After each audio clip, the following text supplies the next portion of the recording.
Saudara, banyak saksi bermunculan yang membuat keluarga Vina, korban pembunuhan di Cirebon 2016 silam, jadi bingung. Bagaimana kesaksian baru ini mampu mengungkap kasus pembunuhan Vina dan Eki? Kita akan bahas bersama staf ahli Kapolri Arianto Sutadi. Pak Arianto, selamat malam. Selamat malam Mbak Olivia, selamat malam para pemirsa. Kita juga akan sapa penasihat hukum keluarga Vina, Putri Maya. Selamat malam, Mbak Putri. Selamat malam Mbak, selamat malam Pak Arianto. Saya ke Mbak Putri dulu ya. Mbak Putri, ini banyak saksi yang belakangan muncul. Ada yang bahkan tidak dikenali karena dari awal kasus tidak muncul. Tiba-tiba memberikan kesaksian, termasuk Liga Akbar yang diklaim kakak Vina ini tidak diketahui sama sekali siapa dia.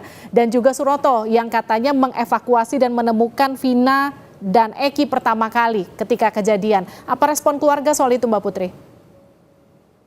Iya, memang akhir-akhir ini banyak sekali bermunculan saksi-saksi yang seolah-olah menganggap mengetahui ya kejadian tersebut.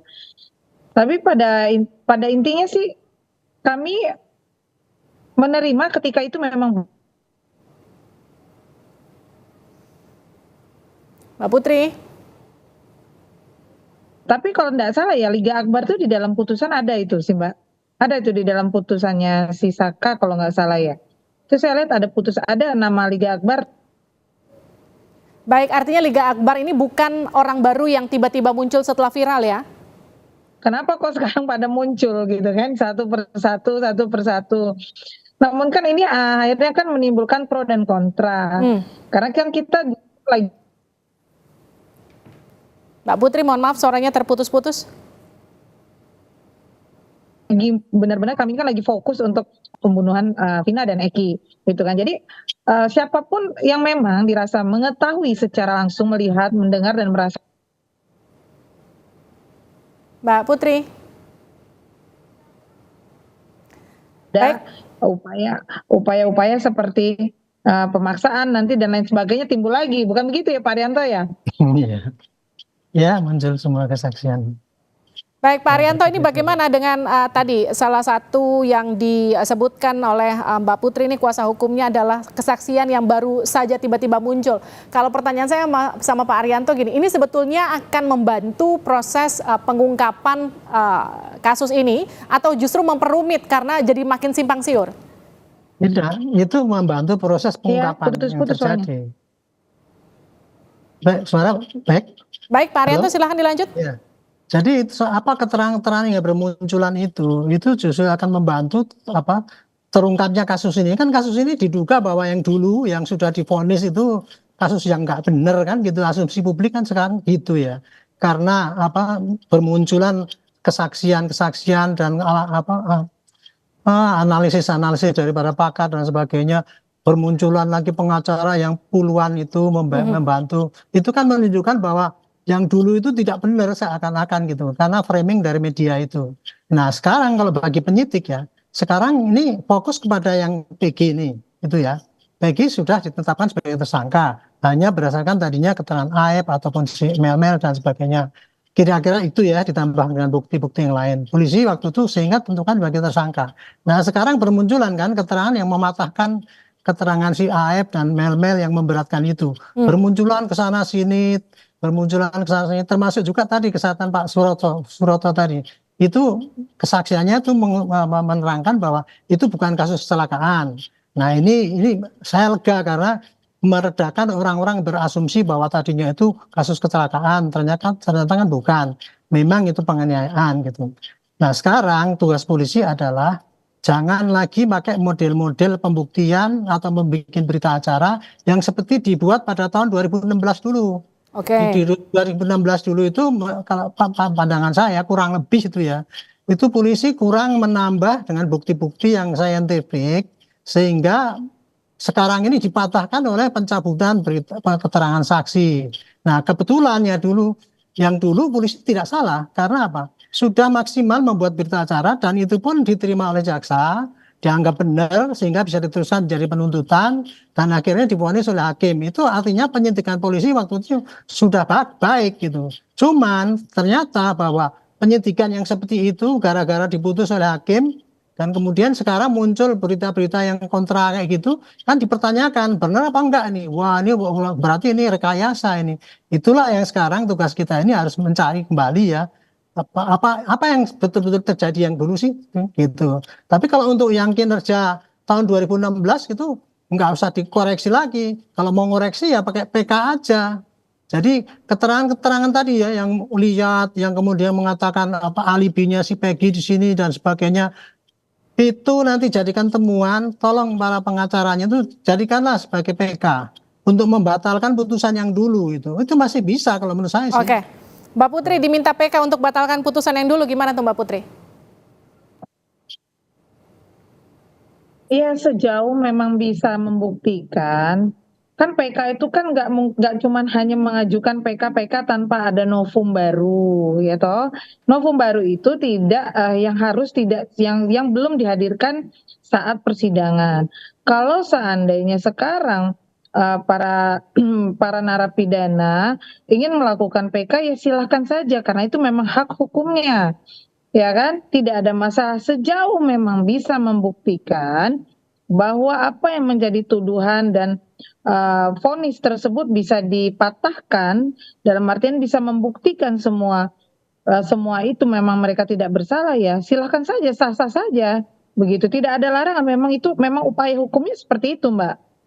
Tapi kalau keluarga sendiri melihat banyaknya saksi yang belakangan bermunculan, kemudian jadi klaim sana-sini bahwa seolah-olah mereka hadir di lokasi melihat langsung, tapi selama ini tidak pernah terlihat. Ini memperumit kasus ini atau sebetulnya membantu? Kalau keluarga sendiri melihatnya gimana? Jadi sebenarnya Mbak, memang pasti yang pertama adalah bingung, ya bingung dan apakah ini benar ataukah tidak gitu kan, termasuk kami juga sebagai kuasa hukum juga pasti bingung nih mana yang benar mana yang salah. Tetapi sejauh memang pembuktian atau keterangan mereka bisa mendukung dan bisa mengungkap fakta-fakta, ya tentunya kami akan pikirkan itu dan kami juga akan meminta kepolisian untuk lakukan pemeriksaan tambahan terhadap mereka yang menganggap mengetahui begitu, Mbak. Nah ini ke Pak Arianto, kalau keterangannya kontra dengan hasil pemeriksaan atau penyidikan dulu di 2016, bagaimana proses verifikasinya Pak Arianto? Enggak sih, polisi tidak akan memeriksa dengan kontra dengan 2016 Pak, enggak. Polisi sekarang ini cuma mau membandingkan keterangan yang memberatkan si Peggy ya. Keterangan si Peggy itu kan memberatkan AF dan Melmel dan sebagainya. Sekarang dikonter dengan para ini yang saksi yang bermunculan. Nah, pasti polisi akan memeriksa kembali ini saksi daripada si Melmel apa AF itu berkualitas apa tidak gitu. Karena tadi kan pengacara mengatakan kok pakai psikologi segala itu. Nah, ini usaha polisi untuk untuk membuktikan ya, apakah keterangan yang disampaikan saksi-saksi yang meringankan itu tadi bohong apa tidak gitu. Supaya nanti tidak disangka polisi milih-milih cuma dengar keterangan dari si AF yang keterangan si ibu itu nggak sampai gitu. Kalau pakai psikologi nanti bisa kelihatan kalau seandainya toh dia masih bersikuku pada keterangan itu, nanti di depan sidang akan terbuka itu, dibuka kan di situ apa keterangan ahli mengatakan wah ini dia bohong apa tidak, atau lie detector mengatakan ini bohong apa tidak. Itu jadi situ lebih gamblang lagi menimbangnya itu mana yang memberatkan, mana yang meringankan. Jadi bagi saya ya kalau ada informasi bermunculan itu ya itu sebagai tantangan polisi untuk membuktikan kembali bukti awal yang dipakai untuk menentukan Peggy sebagai tersangka itu apakah kuat enggak gitu, didukung dengan scientific crime investigation, artinya dengan pembuktian bukan hanya pada keterangan saksi doang gitu ya, dengan keterangan yang lain ya terpaksa dilihat lagi bukti awal, kemudian mungkin kalau ada CCTV, mungkin kalau ada rekaman HP masing-masing waktu itu ada di mana, itu lebih akan menguatkan terangan yang sesungguhnya gitu. Jadi intinya sekarang polisi dihadapkan kepada tantangan harus betul-betul teliti menguji ya kesaksian yang dijadikan sebagai bukti yang cukup untuk menentukan si Peggy sebagai tersangka. Nanti kalau seandainya bukti kesaksian ataupun apapun itu dianggap sudah cukup dan sudah tidak terbantahkan oleh keterangan-keterangan yang meringankan si Peggy ini, pasti polisi akan mengirimkan ke jaksa. Nah, di sini peran jaksa. Jaksa meneliti ini kira-kira kuat enggak bukti ini untuk kalau saya jadikan tuntutan. Ya mudah-mudahan seperti dulu gitu. Nah, kemudian nanti di hakim bisa dilihat, dan saya kira ya hakim besok ini tidak akan ya dalam tanda petik gegabah ya seperti yang dilakukan pada tahun 2016 dulu, kok tidak diperiksa ininya dan sebagainya, itu kok bisa memutus kayak gitu. Ya mudah-mudahan ketemu hakim yang tidak mudah percayalah dengan berkas polisi itu ya, tetapi dia dengan betul-betul ingin mengungkap kasus ini apakah yang terjadi itu sesuai dengan diceritakan di BAP atau bukan, karena cerita itu adalah yang ada terjadi di pengadilan. Oke, Dari situ hakim akan memutus gitu. saya ke Mbak Putri. Mbak Putri, kuasa hukum Egy itu kan bertambah, ada puluhan kuasa hukum ya yang kemudian katanya meminta tanda tangan untuk kuasa hukum jadi kuasa hukum Egy. Tapi sejauh ini sudah ada koordinasi antar Anda, kuasa hukum Vina dengan kuasa hukum Egy terkait dengan perkembangan kasus ini yang bertambah banyak saksinya? Kalau koordinasi perihal perkembangan Egy, kami tidak detail menanyakan ya Mbak. Hanya kemarin ketemu dan berbincang-bincang sedikit, dan kami juga menyampaikan bahwa ya kalau memang rekan-rekan ingin membela Peggy, kan ada upaya hukumnya, berarti harus segera melakukan pra peradilan itu dalam tahapan di kepolisian. Nah, itu dulu yang lebih dulu harus dilakukan untuk membuktikan apakah penetapan Peggy sebagai tersangka ini sudah benar dan sudah sesuai SOP yang berlaku saat ini. Itu saja sih Mbak, tidak ada komunikasi lanjutan. Kalau kemarin keluarga Vina sempat diperiksa, kapan rencananya akan diperiksa lagi Mbak Putri? Ini belum dapat informasi Mbak. Mungkin kalau memang masih ada kekurangan tambahan, nanti akan dipanggil kembali begitu. Baik, terima kasih Mbak Putri sudah bergabung bersama kami. Pak Arianto juga terima kasih sudah bergabung di Sapa Indonesia Malam. Sehat-sehat selalu. Terima kasih.